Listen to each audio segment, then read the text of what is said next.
होगा। ठीक है, सो क्वेश्चंस करते हैं कि बार अपना यूज कर रहा है, ठीक है, कि वो क्या करता है।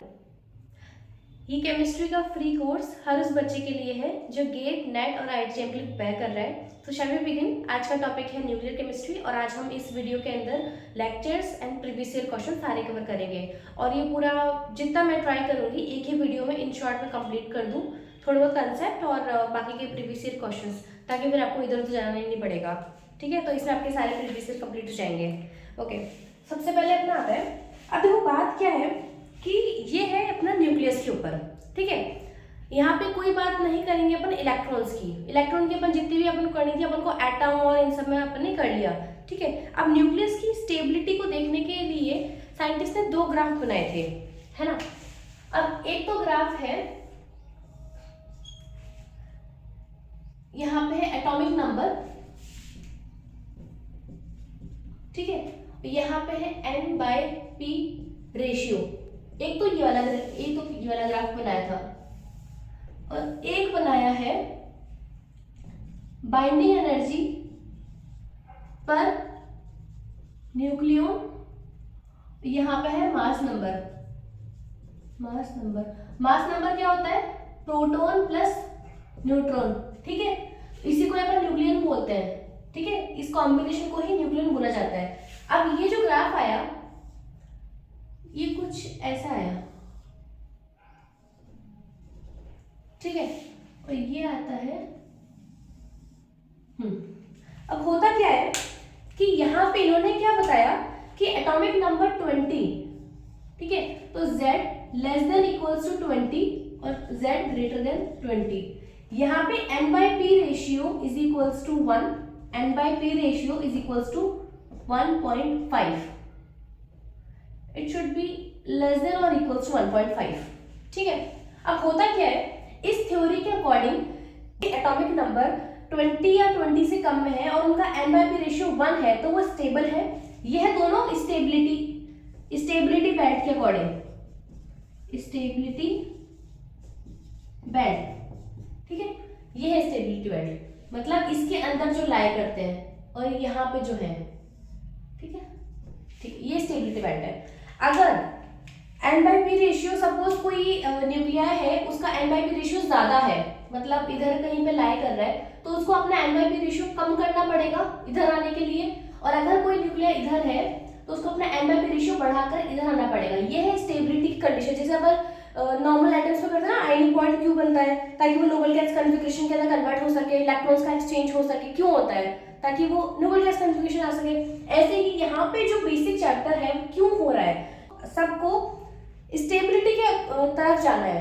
ठीक है, स्टेबिलिटी कैसी है, अगर Z लेस देन 20 है n/p रेशियो 1 होना चाहिए, और अगर मोर देन 20 एटॉमिक नंबर है तो इसका n/p रेशियो 1.5 के आसपास होना चाहिए।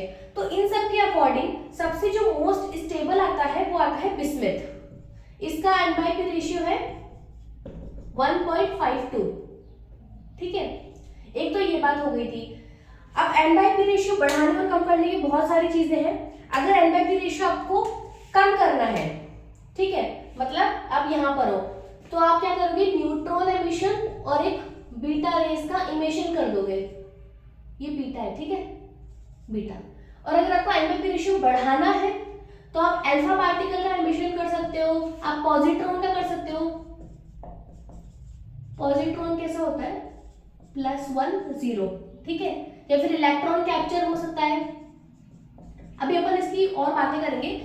ये जिसे अपन इलेक्ट्रॉन का जब करते थे तो उसको अपन आयनाइजेशन, इलेक्ट्रॉन गेन एंथैल्पी सब बोलते थे ना, तो ऐसे यहाँ पे भी कुछ चीजें हैं जो कि न्यूक्लियस के अंदर से होती हैं। न्यूक्लियस के अंदर से ऐसा कुछ एक्सचेंज करे जिससे उसकी स्टेबिलिटी बढ़े। ठीक है, तो ये तो अपने n/p रेशियो के टर्म्स में इन दोनों चीजों में देख लिया कि या तो वो अगर n/p रेशियो कम करना है तो उसको न्यूट्रॉन एमिट करना पड़ेगा या फिर आपका बीटा पार्टिकल एमिट करना पड़ेगा। अगर n/p रेशियो बढ़ाना है तो आपका अल्फा पार्टिकल, पॉजिट्रॉन और इलेक्ट्रॉन कैप्चर वो कर सकता है। ठीक है, अभी के लिए इतना सुन लो।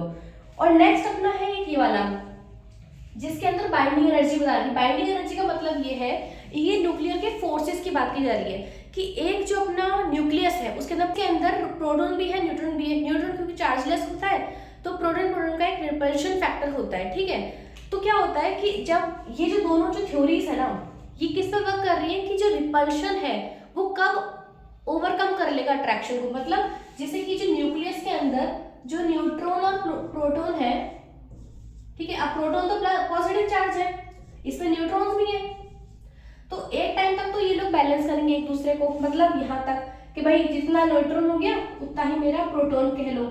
बट बाद में क्या होगा कि मुझे न्यूट्रॉन्स की संख्या बढ़ानी पड़ेगी ताकि ये अट्रैक्ट जो रिपल्सिव फोर्स है प्रोटॉन प्रोटॉन का आपस में वो ओवरकम रहे, ठीक है। इसलिए मेरा एमआईपी रेशियो मुझे बढ़ाना पड़ता है, स्टेबिलिटी ऐसा कहती है, ठीक है। अब यहाँ पे ये क्या है कि ये जो फोर्स एक दूसरे के अंदर जो अप्लाई कर इसको बोलते हैं न्यूक्लियर फोर्स, ठीक है। अब इस न्यूक्लियर फोर्स का जो ग्राफ है ये बाइंडिंग एनर्जी क्या होती है, जे सपोज करो हाइड्रोजन है 1H, ठीक है, इसके अंदर कायदे से एक न्यूट्रॉन है, एक प्रोटॉन है और एक ही इलेक्ट्रॉन है, ठीक बात है। ये क्या होता है नंबर ऑफ प्रोटॉन्स, ये क्या है number of proton plus number of neutron, atomic mass है ना ये, तो कायदे से तो ये है। अब इन सबका क्या ऑफिशियली मास आपको गिवन है और इलेक्ट्रॉन का भी गिवन है। जब आप एक्सपेरिमेंटली करोगे और जब आप थ्योरेटिकली करोगे, थ्योरेटिकली जब आप इन सबको ऐड करोगे ना तो इसका एक मास आएगा, और एक्सपेरिमेंटली अपना जो मास अपना गिवन होता है 1.008, जब आप इसको माइनस करोगे इसको और इससे, ठीक है, एक डेल्टा एम आता है ना, और ये delta m when multiplied with c square जो कि आइंस्टीन इक्वेशन है mc स्क्वायर, ठीक है। ये होती है बाइंडिंग एनर्जी जो एक न्यूक्लियस होल्ड करता है, ठीक है बात है। अब यहाँ पे क्या है, यहाँ पे एक अब ये रेंज है, एक ये वाली रेंज है और एक ये वाली, ये है A, B और C। जो B के अंदर है वो इनको मैं स्टेबल बोलती हूँ, मैं क्या स्टेबल बोलती हूँ, मतलब ये अपन प्रिडिक्ट करते हैं, ठीक है। तो सबसे टॉप मोस्ट पे आता है आयरन, ठीक है, जो सबसे ज्यादा स्टेबल है। अब यहाँ पे जो है वो करते हैं फ्यूजन, क्योंकि इनको यहाँ जाना है, तो यहाँ पे समझ ऐसे करके फ्यूजन से एक बड़ा कुछ बनाते हैं, ठीक है। यहाँ पे ये जो होते हैं ये करते हैं फिजन। फिजन मतलब एक बड़ा कोई न्यूक्लियस होगा वो ब्रेक कर जाएगा दो छोटे छोटे में, ठीक है। यहाँ से भी एनर्जी रिलीज होती है फिजन के अंदर, जो कि अपन एटॉमिक बॉम्ब्स के अंदर सोचते हैं, और ये अपना हाइड्रोजन जो अपना स्टार मीन सन के अंदर चल रहा होता है रिएक्शन, ठीक है ना, तो 1H1 + 1H1 ये मिलके हीलियम बना रहे होते हैं, ऐसा कुछ, ठीक बात है। तो ये होती है स्पॉन्टेनियस प्रोसेसेस। अब यहाँ पे ये दोनों ही चीजों से जब मैं बताऊंगी ना तो ये दोनों ही स्पॉन्टेनियस है, क्योंकि वो अपने आप में चेंजेस करके किसी और चीज में कन्वर्ट कर रहा है और मीनवाइल इसमें एनर्जी रिलीज होती है, ठीक है। तो फिजन, फ्यूजन और n/p रेशियो के अकॉर्डिंग जो अपन देखते हैं ये सारी है स्पॉन्टेनियस रिएक्शन जो कि नेचर में अपने आप होती हैं, ठीक है। इसलिए जो रेडियो एक्टिव डिके जो होता है ना वो अपने आप होता है, अपन इसको नहीं करते, अपन करवा भी सकते हैं, करवा सकते हैं आर्टिफिशियली। और हाँ, फिजन और फ्यूजन का अपनी एनर्जी रिलीज होती है, तो ये अपने इलेक्ट्रिसिटी जनरेट में भी काम आता है, जिसमें अपना बार्क ऑलरेडी काम कर रहा है, ठीक है। वो यूरेनियम जो होता है ना, यूरेनियम से फिर एक न्यूट्रॉन निकलता है, फिर न्यूट्रॉन बाकी के वो उसमें रेडियोएक्टिव डिके के अंदर काम आता है। तो ये एक तरीके से एनर्जी रिलीज को एक यूज करना हो गया, ठीक है, जो कि अच्छी बात है। बट अनकंट्रोल्ड वे में इसका ब्लास्ट भी हो जाता है, जो कि बहुत बार देखा जाता है, ठीक है। इससे कोई खास अपना है नहीं।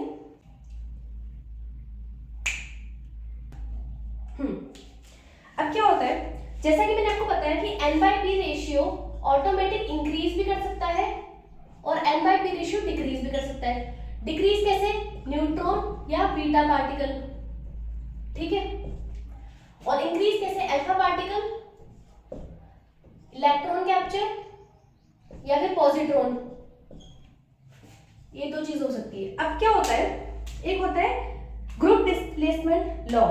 इसमें क्या होता है, सपोज करो तुम्हारा ये है, अब मैं बता रही हूँ डिके कैसे होता है, ठीक है, प्लस न्यूट्रॉन, लेट्स सपोज अब ए कुछ है, इसका ना ए नहीं लेते अपन, एक्स एंड वाई में लेते हैं, ठीक है।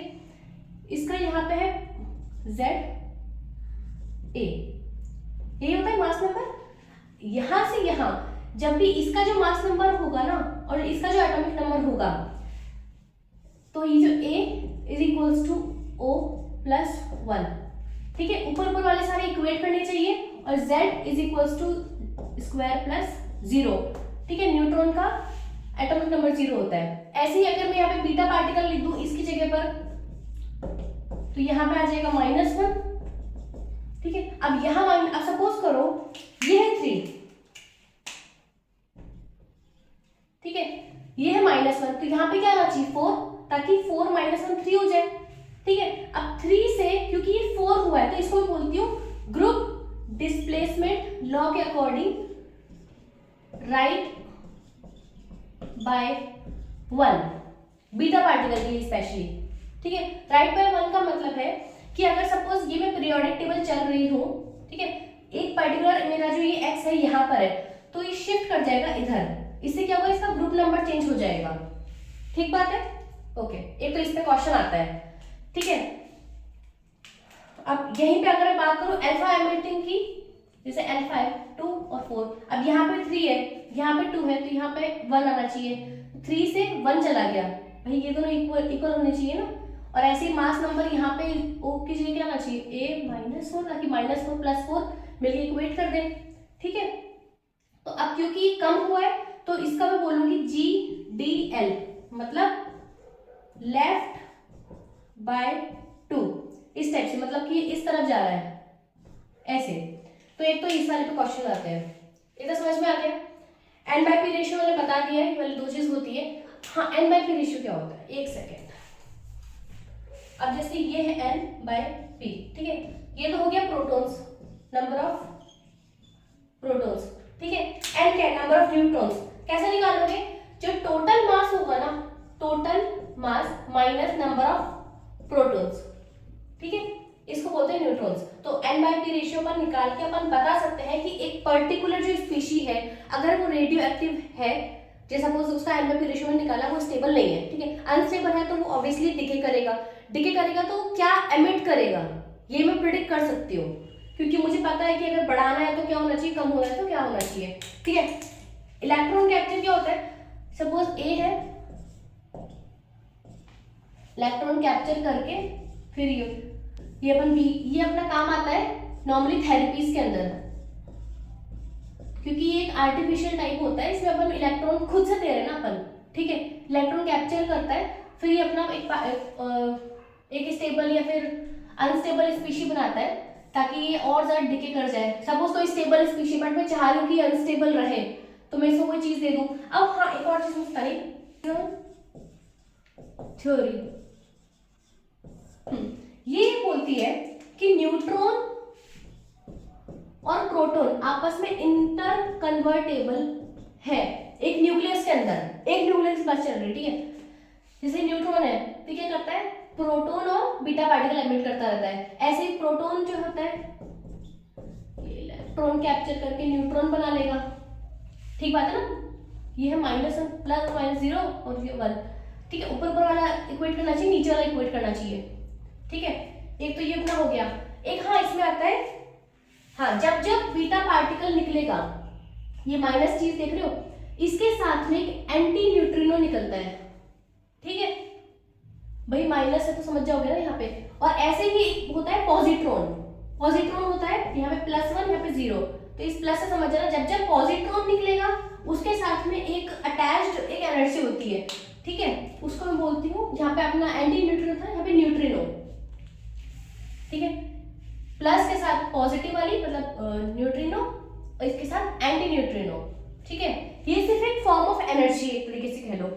और हमेशा जो गामा रेडिएशंस होती है ना, वो इन बीटा और अल्फा जब निकलेंगे, इनके साथ में अटैच होती है एक पर्टिकुलर अमाउंट ऑफ एनर्जी, इसको कहते हैं अपन, ठीक है। गामा मतलब 0 0 चार्जलेस होता है और मासलेस होता है, ठीक है। ये तो समझ में आ गया। तो एक सबसे पहले क्वेश्चन तो आता ही इसके ऊपर है कि अपन को है ना रिएक्टेंट दे देंगे, प्रोडक्ट दे देंगे, बोलेंगे इसके साथ में जो निकला है ना वो बता दो कि तो क्या निकला है, या फिर ये अगर अल्फा पार्टिकल निकला है तो इसका ये किस टाइप का होगा, या फिर ऐसे, तो इसका अपन क्वेश्चन पढ़ने में समझ जाओगे क्या बोल रही हूँ मैं। वेट, इसके अंदर एक आता है आइसोबार्स, आइसोटोन्स आइसोटोप्स, आइसोडायाफर्स, इसका तो नहीं आएगा है ना, ठीक है। अब होता क्या है, यहाँ आप लिखते हैं beta particle, alpha positron, electron capture -10, ठीक है, और एक गामा रेडिएशंस, ठीक है। जब जब गामा रेडिएशन होगा ना, तो गामा रेडिएशन में क्या होता है, एक ही एटम है वो अपनी हायर स्टेट में चला जाता है, और जब हायर से लोअर आता है ना, तो ये गामा रेडिएशन एमिट करता है, ठीक है। तो इनको बोलते हैं न्यूक्लियर आइसोमर्स, हाँ चलो ठीक है। अब जब जब बीटा पार्टिकल होगा, क्योंकि ग्रुप यहाँ पे GDL यहाँ पे राइट है, ठीक है, यहाँ पे नेगेटिव है ना ये वाली चीज, ओके, और इसके अंदर यहाँ पे तो कुछ है नहीं, तो नो GDL, यहाँ पे लेफ्ट/2, ठीक है, और N/P रेशियो यहाँ पे इंक्रीज करे, और ये है अपना लेफ्ट/1, यहाँ पे सपोज A है, यहाँ पे है सपोज 3 -1, तो 2, सपोज यहाँ पे x है तो यहाँ पे 2 समथिंग आएगा, तो 3 से 2 बन गया। अब 2 बन गया तो ये भी अपना एक पीछे हो गया,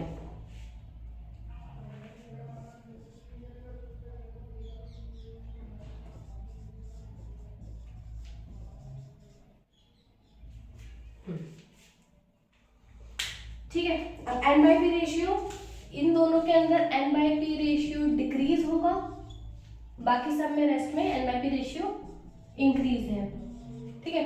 जब कार्बन 614 से नाइट्रोजन प्लस बीटा पार्टिकल, ठीक है, ये अपनी रिएक्शन हो रही है। अब यहाँ पे क्या बीटा पार्टिकल, तो इन दोनों, इसमें और इसमें क्या रिलेशन है भाई, एटॉमिक नंबर चेंज हुआ है, ये मास नंबर से, तो इसको बोलते हैं आइसोबार्स, ठीक है।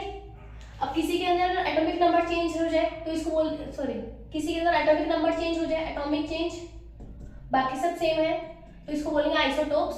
आइसोटोप्स मतलब न्यूट्रॉन सेम, न्यूट्रॉन्स का नंबर, ठीक है। ये होता है A-Z, और आइसोडायफर्स A-2Z, इसको बोलते हैं N-P, ये सेम रहता है, ठीक है। ये होता है अल्फा के केस में, अल्फा डीके के अंदर, ठीक है, ये है अपना अल्फा। जब जब अल्फा होगा तो आइसोडायफर्स बनेंगे, ठीक है, A-2Z चीज सेम रहेगी, ठीक है। ये होता है रिलेशन के अपने स्टार्टिंग और बाद वाले में क्या रिलेशन है, ठीक है। एक तो इस टाइप के क्वेश्चंस आते हैं कि अपन इक्वेट भी देखो, पहला क्वेश्चन आता है इक्वेट करना, ठीक है। सेकंड आता है कि N/P रेशियो पे कैसे निकालेंगे, ठीक है। थर्ड है GDL, फोर्थ है रिलेशनशिप। एक और चीज होती है मैजिक नंबर्स। क्या होता है कि कुछ मैजिक नंबर्स दिए गए हैं साइंटिस्ट ने बहुत ज़्यादा ऑब्जर्व करने के बाद, कि कहीं पे भी ये नंबर्स अगर किसी न्यूक्लियर में फिट हो रहे हैं, वेदर इट्स इन प्रोटॉन और नंबर ऑफ न्यूट्रॉन्स और N+P नंबर, ठीक है, तो क्या होता है वो nuclear exceptionally stable behaviour show करता है। अगर अपन उसकी बात करें रेडियोएक्टिव डिके की, तो वहाँ पे उसके जो आइसोटोप्स होंगे वो ज़्यादा कंपैरेटिवली ज़्यादा स्टेबल होंगे उसके आसपास के एलिमेंट्स की कंपैरिजन में। या फिर अगर अपन बात करें कि उसके खुद के स्टेबिलिटी की, ठीक है, तो वो भी ज़्यादा स्टेबल देखने को मिली है। तो मैजिक नंबर को आपको डायरेक्टली क्वेश्चन मिलते हैं। मैजिक नंबर है 2, 8, 20, 28, 52, सॉरी 50, 82 एंड 126, ठीक है। अब ये किसी भी स्टेट में हो सकता है, ये है मैजिक नंबर, ठीक है। या तो ये हो प्रोटॉन नंबर या फिर न्यूट्रॉन नंबर या फिर P+N, ओके। ये पर्टिकुलरली अपना प्रोटॉन के लिए नहीं है, ये नंबर ऑफ न्यूट्रॉन हो सकता है या फिर प्रोटॉन प्लस न्यूट्रॉन, ठीक है। ये तो अपने मैजिक नंबर्स हो गए कि जिससे आपको स्टेबिलिटी का भी पता पड़ता है, इस पे भी क्वेश्चंस आते हैं मैजिक नंबर्स पे, ठीक है। ये है अपने क्या, मैजिक नंबर्स, ठीक है। नेक्स्ट अब बात करते हैं बाइंडिंग एनर्जी वाले की, ठीक है। अब क्योंकि बाइंडिंग एनर्जी, ठीक है,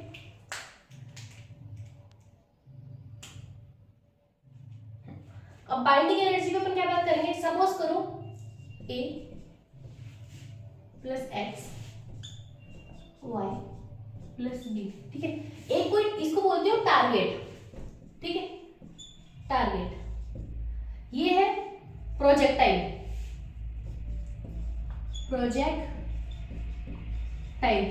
वाई क्या है, इजेक्टाइल,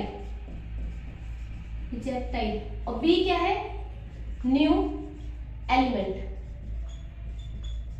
ठीक है। इसका रिप्रेजेंटेशन कैसे होगा, पहले ए लिखूंगी, projectile comma ejectile then new element.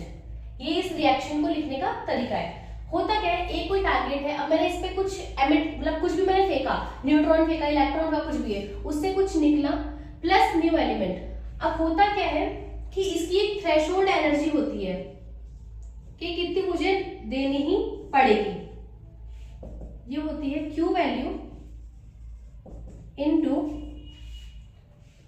Total mass of A plus x, ठीक है, target plus projectile divided by mass of A, मतलब टारगेटेड न्यूक्लियर, ठीक है। ये तो अपनी होती है थ्रेशोल्ड कि कितनी मुझे एनर्जी मिनिमम देना पड़ेगा कि रिएक्शन हो, ठीक है। ये मैं खुद दे रही हूँ ना, इसको मैं चाहती हूँ कि ये आर्टिफिशियल जो रिएक्शन है ये हो, ओके। अब इसमें अगर अपन बाइंडिंग एनर्जी की बात करें, या तो बोलिए कि आप मुझे इस टर्म में लिख के दिखा दो, ठीक है, या फिर आपको आपसे ना थ्रेशोल्ड फ्रीक्वेंसी निकलवा लेंगे, है ना। या फिर एक और चीज हो सकती है कि वो आपको प्रोडक्ट और रिएक्टेंट के मास दे दें, तो आपको डेल्टा एम निकालना होगा। डेल्टा एम कैसे निकालोगे, M are minus M P, मतलब mass of reactant minus mass of product. ये होती है मेरी क्यू वैल्यू, ठीक है भाई, यहाँ पे क्यू वैल्यू मिसिंग है ना, ये तो क्यू वैल्यू क्या होती है, m are minus M p, ठीक है। मास ऑफ द रिएक्टेंट ये सब कुछ देंगे आपको सिर्फ वैल्यूज वहां पे रखनी है। जे सपोज करो ए प्लस ए जो है बी प्लस न्यूट्रॉन, या सपोज 2 न्यूट्रॉन, तो यहाँ पे न्यूट्रॉन का मास दे रखेंगे, उसको 2 से मल्टीप्लाई कर लेना, ऐसे, ठीक है। तो ये मेरा प्रोडक्ट हो गया, ये रिएक्टेंट हो गया, ठीक है। तो अगर ये दो, अब इसके 2 कंडीशन बनते हैं। अगर ये पॉजिटिव आया, मतलब डेल्टा एम पॉजिटिव है, it means Q value positive होगी, ठीक है। क्यू वैल्यू पॉजिटिव होने का मतलब है कि ये एक स्पॉन्टेनियस प्रोसेस है और इसको बोलेंगे एक्सर्जिक रिएक्शन, ठीक है, एक्सर्जिक। अगर डेल्टा एम मतलब ये नेगेटिव है, क्यू वैल्यू नेगेटिव होगी, ठीक है, इसको बोलते हैं एंडर्जिक रिएक्शन, ठीक है। डेल्टा एम से क्यू वैल्यू कैसे निकालोगे, डेल्टा एम आ गया आपके पास, ठीक है।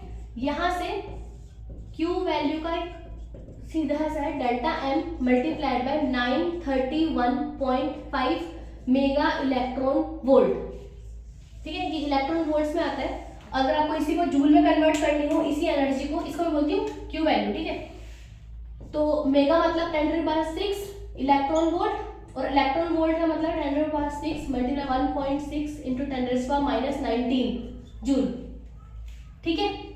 एक इलेक्ट्रॉन वोल्ट में 1.6 × 10⁻⁻19 जूल, इतना होगा ना। तो ऐसे मैं कन्वर्ट कर सकती हूँ इसको जूल्स के अंदर। तो ये आपका क्यू वैल्यू का एक क्वेश्चन आता है, ये अपना हो जाएगा। क्यू वैल्यू अपन यहाँ रखेंगे, यहाँ पे अपना थ्रेशोल्ड एनर्जी भी अपन निकाल सकते हैं फिर यहाँ से, ठीक है। और हमेशा ये चीज ये आता है मॉड में, इस फॉर्मूले के लिए थ्रेशोल्ड एनर्जी, एक एनर्जी हमेशा पॉजिटिव रहती है ना, ये हमेशा आपको पॉजिटिव ही रखनी है, ऑलवेज पॉजिटिव, ठीक है।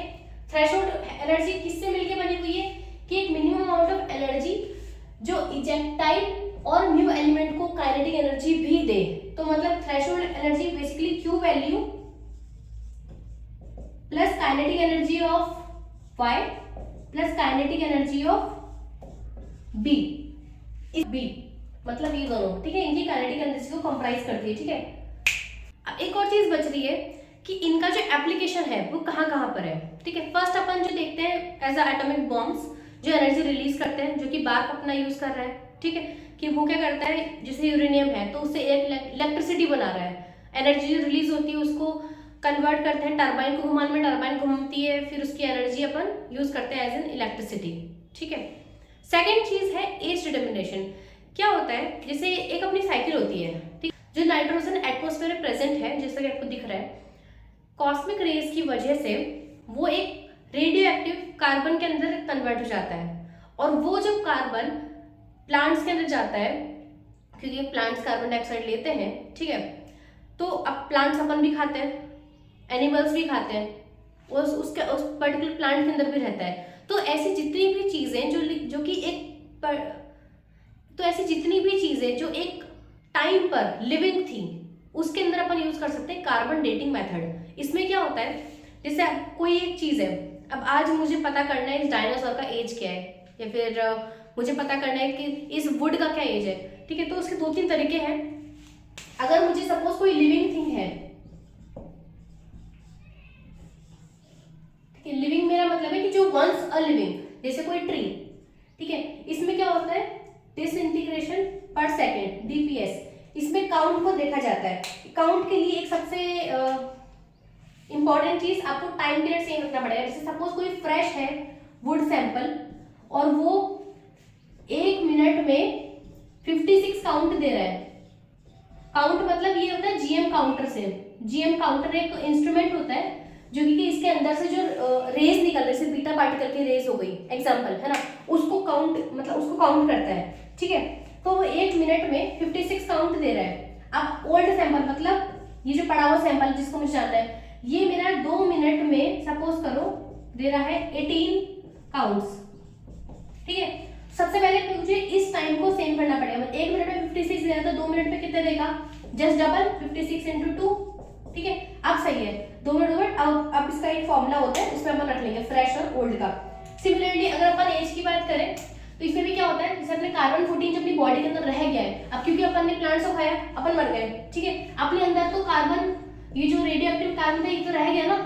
अब ये क्या करता है कि वापस से नाइट्रोजन में कन्वर्ट होता है एमिटिंग बीटा पार्टिकल, और इस बीटा पार्टिकल को मशीन के हिसाब से अपन काउंट करते रहते हैं, ठीक है। तो फिर इससे एक फॉर्मूला निकलता है, वो होता है lambda t is equals to 2.303 log A0/AT। देखा लग रहा होगा ना केमिकल मैकेनिक्स का, ठीक है। ये सब फर्स्ट ऑर्डर चल रहा है, ठीक है ना, ये फर्स्ट ऑर्डर, इसमें लैम्डा की जगह आप के लिख सकते हो, बट ठीक है कोई बात नहीं है। अब यहाँ पे ये क्या है, फ्रेश ओल्ड, फ्रेश मतलब यहाँ से ये फ्रेश और ओल्ड की चीज भी आप रख सकते हो, ठीक है। यहाँ पे A0 और N0 एक और चीज भी लिख सकते हैं अपन, N0/NT, ठीक है, कि इनिशियली कितने थे और अभी कितने हैं, ठीक है। जैसे सपोज करो 1 ग्राम है इनिशियली, अब वो कन्वर्ट हो गया है समथिंग 0.5 ग्राम, मतलब हाफ लाइफ बेसिकली, है ना। तो इसमें T हाफ आपको दे देंगे या कुछ भी, मतलब आपको चीजें देती जाएगी, आपको बस ये फॉर्मूला यूज करना है, ठीक है। नेक्स्ट अपनी एक और आता है रॉक। इसमें क्या होता है, रॉक डेटिंग मेथड के अंदर, इसे तो हम कार्बन वाला पढ़ रहे थे, ठीक है। रॉक के अंदर क्या होता है, सपोज यूरेनियम है स्टार्टिंग में, अब वो कन्वर्ट हो रहा है, ये कन्वर्ट हो रहा है थोरियम के अंदर। अब अपने पास कोई स्टोन है, ठीक है। अब क्योंकि मुझे नहीं पता कि स्टार्टिंग में यूरेनियम कितना था, बट मुझे इतना पता है कि अभी थोरियम कितना है और अभी यूरेनियम कितना है, मुझे खाली इतना पता है, ठीक है। तो इस फॉर्मूले के अकॉर्डिंग अगर मैं जाऊं तो A0 तो मुझे पता ही नहीं है कि यूरेनियम, अब इसके अंदर मैं क्या कर दूंगी, यूरेनियम, यहाँ पे थोरियम, है ना। थोरियम अभी कितना है, हाँ मुझे पता है, यूरेनियम कितना है ये मुझे नहीं पता, ठीक है, मतलब सॉरी इनिशियली कितना था ये मुझे नहीं पता ना। तो इसको मैं मॉडिफाई करती हूँ, कैसे, A0/AT। A0 क्या है, इनिशियल, ठीक है, इसमें +x - x, है ना, और AT को मैं क्या बोलती हूँ कि अभी कितना रह गया, तो AT मेरा क्या है, A0 माइनस एक्स। ठीक है, जब इसको मैं माइनस करूंगी यहां से तो 2.303 लॉग ब्रैकेट में 1 plus x divided by A0 minus x. भाई A0 माइनस एक्स ये तो ऊपर से कट जाएगा ना, तो 1 plus x by A0 minus x. X मतलब कि कितना थोरियम अभी है, क्योंकि थोरियम तो निकल रहा है ना, और कितना यूरेनियम मेरा बचा हुआ है। समझ गए? बेसिकली मैं चाह क्या रही हूँ, देखो आप समझो, कितना इनिशियली था मुझे नहीं पता, निकल रहा है वो पता है, और कितना मेरा यूरेनियम बचा हुआ है वो पता है। वैसे मैं इसको बोलती हूँ A0, और जो बचा हुआ चीज है उसको मैं बोलती हूँ AT। ठीक है, ये है time equals to 0, time equals to t। ठीक, अब इनिशियली का तो मुझे पता नहीं है, तो मैंने क्या किया, ये जो था ना लॉग A0 बाय AT। ठीक है, यहां पे इनिशियली नहीं पता ना, तो मैंने क्या किया, अब AT को मैं क्या लिख सकती हूँ, यहाँ पे x मेरा कुछ निकल गया, तो AT मेरा क्या है, A0 माइनस एक्स। भाई इसी में से तो निकला होगा ना, इसके इनिशियल में से कुछ निकल गया, बचा ये, तो AT मेरा क्या हुआ, A0 माइनस एक्स। ठीक है, तो इसकी जगह मैं लिख देती हूँ A0 माइनस एक्स। एक्स मतलब जो चीज निकल गई है। ठीक है, यहाँ पे क्योंकि अलग अलग चीजें इसलिए मुझे थ्योरी ये आप कंफ्यूज हो रहे हो। सपोज करो ये अपने आप में कोई चीज है, तो यहाँ प्लस एक्स माइनस एक्स जब मैं करूंगी तो A0 माइनस एक्स से कट जाएगा, इसको लिख दूं 1 plus x upon A0 minus x. अब यहाँ पे एक्स क्या है, थोरियम, थोरियम निकल रहा है ना, और इनिशियल था क्या, यूरेनियम, यूरेनियम माइनस थोरियम, इसको बोलते हैं AT। और AT तो है मेरे पास, यूरेनियम कितना रह गया। ठीक है, वो अगर क्वेश्चन करेंगे ना और तो आपको समझ जाओगे। ठीक है, ये सब लगभग थ्योरी पोर्शन कि इसमें अपन एज कैसे निकालते हैं। एक और चीज रह गई है, एक सेकेंड, ये लैम्डा होता है ना, लैम्डा है 2.30 log A0 by AT time. ये टाइम तो अपन को निकालना है कि कितना उसका एज है, इसको बोलते हैं टी एज। हर क्वेश्चन में ये टी एज ही है ना। ये जो लैम्डा है ना, लैम्डा का एक और होता है 0.693 डिवाइडेड बाय टी हाफ। ठीक है, और हर क्वेश्चन में क्या होगा ना, टी हाफ गिवन होगा, क्योंकि हर किसी का हाफ लाइफ कांस्टेंट होता है। जैसे एक कार्बन है, कार्बन जो नाइट्रोजन में कन्वर्ट हो रहा था, तो उसका एक पर्टिकुलर हाफ लाइफ है 5000 एंड समथिंग कुछ ईयर्स, मतलब एक कांस्टेंट चीज है, क्योंकि जो डिके हमेशा होता है कांस्टेंट रेट पर होता है। इसी की हेल्प से तो अपन इन सबका एज आइडेंटिफाई कर रहे हैं। आज अपन किसी भी चीज का एज निकाल सकते हैं, बस हमको पता होना चाहिए कि इसके अंदर रेडियो एक्टिव एलिमेंट कौन सा है, उसका हाफ लाइफ अपन देख लेंगे, फिर उससे अपन निकाल लेंगे कि भाई उसमें है तो वो हमेशा एक कांस्टेंट रेट पे डिके तो कर रहा होगा। ठीक है, हाफ लाइफ पता होगा तो अपन इस फॉर्मूले में डालेंगे, उसका हाफ लाइफ लिखेंगे और अपना एज पता पड़ जाएगा। ठीक है, बस पता होना चाहिए कि एलिमेंट कौन सा है। अब क्योंकि अपन लिविंग की बात कर रहे हैं, इसमें पता है कि कार्बन होगा, और जब कार्बन होगा, ये किसने दिया था, विल्हार्ड फ्रैंक लिब्बी, ये दिया था विल्हार्ड फ्रैंक लिब्बी ने। ठीक है, कि भाई कार्बन होगा, कार्बन जब डिके करेगा तो उससे अपन एज फाइंड आउट कर सकते हैं। ठीक है, अब यहाँ पे क्या है 0.693 डिवाइड बाय टी हाफ, तो इसको मैं मॉडिफाई टी एज, जिसको मैं कहती हूँ 2.303 डिवाइड बाय लैम्डा, लैम्डा क्या है 0.693, टी हाफ ऊपर चला जाएगा, t half log A0 by AT। ठीक है, यहाँ पे A0 बाय AT, अब क्या है ना कि ये केमिकल काइनेटिक्स तो है नहीं, तो यहाँ पे वहां पे तो होता था कंसंट्रेशन, पर यहाँ पे ऐसा नहीं, यहाँ पे है N0 बाय NT। तो ये जब भी आप N0 NT रखोगे ना, अगर आप किसी एक ही बात कर रहे हो तो ठीक है, आप जो दे रखा है वो रख लो, बट अगर यहाँ पे यूरेनियम थोरियम दो अलग अलग चीजें आ गई, तो इसलिए आप नंबर ऑफ मोल्स में रखोगे, नंबर ऑफ मोल्स, बस इतना ध्यान रखना है। हमें क्वेश्चन करेंगे तो पता पड़ जाएगा। ठीक है, तो ये टी हाफ हमको गिवन होगा, टी एच निकालनी होगी, बाकी सब हमको गिवन होगा। ठीक है, सो क्वेश्चंस करते हैं।